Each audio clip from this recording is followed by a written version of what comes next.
Problema grave é detectado durante o Clássico dos Milhões e José Boto age rápido no mercado da bola para poder estar fazendo contratações e resolver sanar o problema do ataque do Flamengo.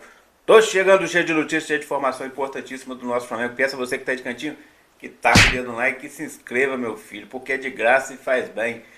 Tacou o dedo no like, se inscreveu, abençoado foi o seu canal de conexão com o Flamengo, nosso Mengão malvadão que tropeçou contra o Vasco aí, mas vai voltar a vencer contra a LDU. E se você põe fé, comenta aí, meu filho. Fala, meus povos, vocês estão bom, eu tô bom, sejam todos bem-vindos e vamos que vamos. Meus amigos, tivemos ontem o Clássico dos Milhões, famoso Clássico dos Milhões, com o estádio mais ou menos, meia boca, né?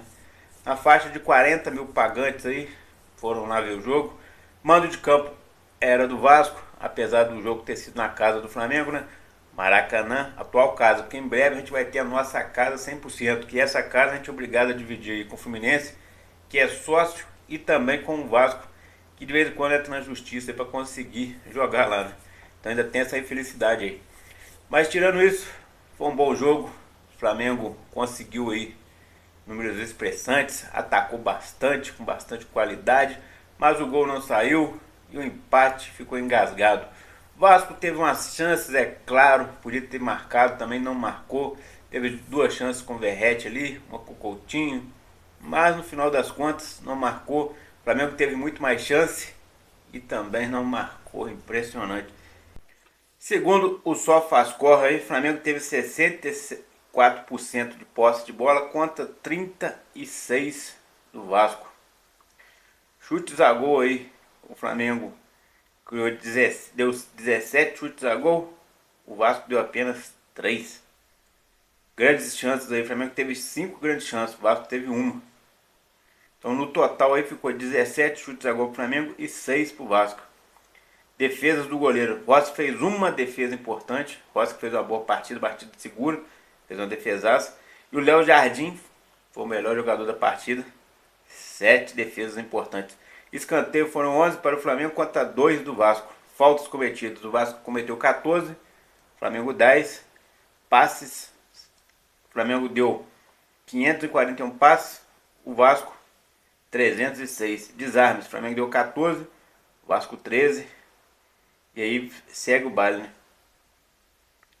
Com isso aí, meus amigos, o Flamengo levou um cartão amarelo e eles levaram 2. Melhor jogador em campo, segundo o SofaScore, foi o Léo Jardim. E assim ficou. Mas a verdade é, como vocês viram aí, o Flamengo consegue ter mais atitude que o Vasco. O Flamengo consegue ser bastante decisivo, mas continua aquele alame liso, não faz gol. Inclusive a gente teve chance perdida ontem com o Michael, Bruno Henrique, o Arrascaeta, que vinha marcando todas as partidas até agora, né? Marcou nas últimas 2 partidas. Pedro perdeu 2 chances quando entrou. A equipe, em modo geral, teve bem, mas o gol não saiu e o empate fica engasgado. Detalhe, Ayrton Lucas sai, né, com câimbras, mas vai ser avaliado porque há uma desconfiança aí de que possa estar lesionado. E se tiver, meus amigos, a gente tem os 3 laterais esquerdos lesionando. A situação é esquisita.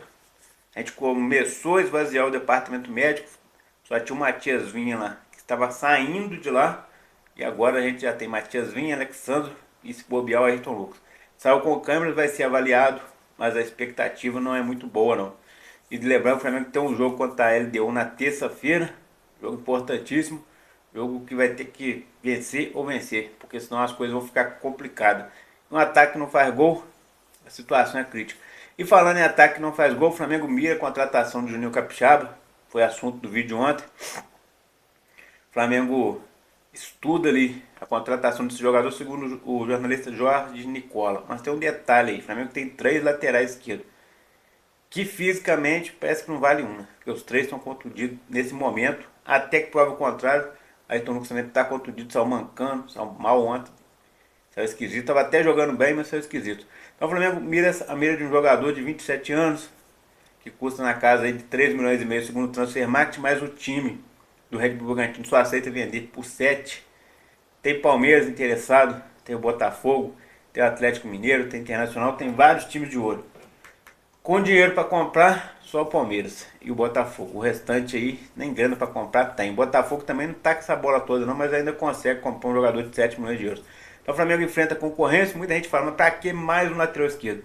Porque os que a gente tem, infelizmente, são de qualidade, mas cadê eles? Ontem a gente acabou o jogo com o Varela improvisado na lateral esquerda, ele que é lateral direito. E depois do jogo, na coletiva, Felipe Luiz desabafou, falou que o time do Flamengo criou muita oportunidade, só faltou o gol, e que o time do Vasco é um time qualificado, segundo ele aí, não sei, mas é para poder valorizar a partida. E que o Léo Jardim teria sido um monstro lá, catou muito, verdade, catou muito. Contra o Flamengo, o cara fecha o gol. É um frangueiro, mas contra o Flamengo, o cara se transforma. E o problema foi detectado há muito tempo, não só ontem, há muito tempo. E ontem, mais uma vez, voltou a se falar em contratação de atacante. E alguns nomes parecem no cenário aí para poder estar reforçando o Flamengo. Entre eles seria o Roger Guedes, jogador de 28 anos, do Al Rayyan, que joga lá na Arábia. Jogador que estaria na casa aí hoje de 11 milhões de euros. Isso se os árabes vender. Porque o que acontece aí? O jogador ainda tem contrato, tem mais 2 anos de contrato. O salário dele lá chega na casa de 8 milhões por mês. Então como é que o Flamengo ia fazer? Então o jogador teria que abaixar os custos do salário. O salário dele teria que ser reduzido. Ele teria que ter interesse danado em voltar para o Brasil, entre outras coisas. É um jogador de 1,88 m, 82, de 28 anos, que eu acredito que não vem para o Flamengo tão cedo. Só se acontecer algo muito extraordinário, mas agora no momento ele não vem. Não sei qual Al Rayyan dispensa ele e tem uma rescisão ali amigável e pague tudo ele daqui para frente. Aí ele vem mesmo para o Flamengo. Acontecer igual aconteceu com o Dorival. O Dorival foi dispensado da seleção brasileira, recebeu os pagamentos aí até o final da Copa do Mundo do ano que vem. Aí agora está se acertando. Me parece que vai se acertar com o Corinthians aí. Ou com o Grêmio. Vai estar se acertando com algum time. Recusou o Santos, porque o Santos está quebrado. E está se acertando com outro clube aí. Vai ganhar um bom salário lá e já está recebendo outro salário da seleção. Aí desse jeito pode ser que seja. Então Roger Guedes, eu não acredito muito. Você acredita que o Flamengo conseguiria contratar o Roger Guedes agora? Mas um outro atacante também que está jogando lá na Arábia surge aí para reforçar o nosso Flamengo. Seria o Marcos Leonardo, 21 anos, 1,77 m. Esse está na casa de 20 milhões de euros. É um jogador que está bastante valorizado e poderia chegar para reforçar o Flamengo. Detalhe, é um jogador que teve embaixo por uns tempos aí, foi revelado no Santos, mas agora surge como um bom nome para reforçar o Flamengo, já que o José Boto, após essa partida, fala em reforço, vê a necessidade de reforçar o ataque, sabe que terá um ano que não vai ser muito fácil daqui para frente, e as coisas podem não ter um desfecho como ele espera, já que ele chegou no Flamengo para resolver problemas que antigamente não era profissional, e agora ele está vendo a situação aí. Mas aí eu te pergunto, será possível contratar um jogador com ataque de 20 milhões nessa altura do campeonato? E agora uma situação que aconteceu durante o clássico ali, final do clássico, zona mista. Pedrinho, presidente do Vasco, ameaça e promete meter porrada em jornalista no jogo lá de Flamengo e Vasco. O que aconteceu aí? O Coluna do Fla vem a público comunicar, repudiar as atitudes do senhor Pedro Paulo de Oliveira, Pedrinho, presidente do Vasco, para com Pablo Rafael Rua, jornalista do Coluna do Fla. Na noite deste sábado, ainda durante o jogo entre Flamengo e Vasco no Maracanã, o dirigente da equipe Cruz Maltina fez gestos e demonstrou irritação com o jornalista durante exercício da profissão. A situação mais grave, porém, aconteceu após o término da partida. Enquanto se direcionava à zona mista, o jornalista Pablo Rafael foi xingado e ameaçado por Pedrinho.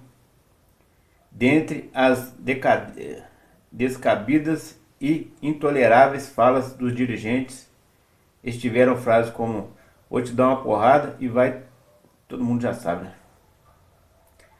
As agressões verbais e as ameaças partiram sem uma justificativa plausível, visto que em momento algum o jornalista Pablo Rafael proferiu quaisquer palavras ofensivas contra Pedrinho. O motivo da irritação seria a mera gravação de um vídeo no qual Pedrinho aparece assistindo a partida. Junto a isso, a coluna do Fla reforça algo que deveria ser evidente para todo o papel da mídia e informa. É para transmitir a riqueza de detalhes existentes num jogo de futebol. Não somente é relevante o que se passa dentro das quatro linhas, mas também tudo o que envolve o espetáculo. Portanto, tentativas de coagir, ou de amedrontar profissionais da imprensa durante coberturas profissionais não serão toleradas. Por isso, as devidas medidas já estão sendo tomadas junto à ACERJ e demais órgãos de segurança envolvidos. Pablo Juan comunica aí que procurou a delegacia e registrou queixa, pois foi ameaçado pelo Pedrinho. Além de ser uma vergonha como presidente, está num clube falido, quebrado, time que não vai ganhar nada, vai lutar para não cair esse ano. Por sorte, não saiu com mais uma derrota ontem. Ainda fica aí querendo ameaçar os outros. Uma vergonha. Deixe seu comentário. Abençoado Fla, aqui no Flamengo. Taca o dedo no like e se inscreve. Tamo junto, valeu amigos.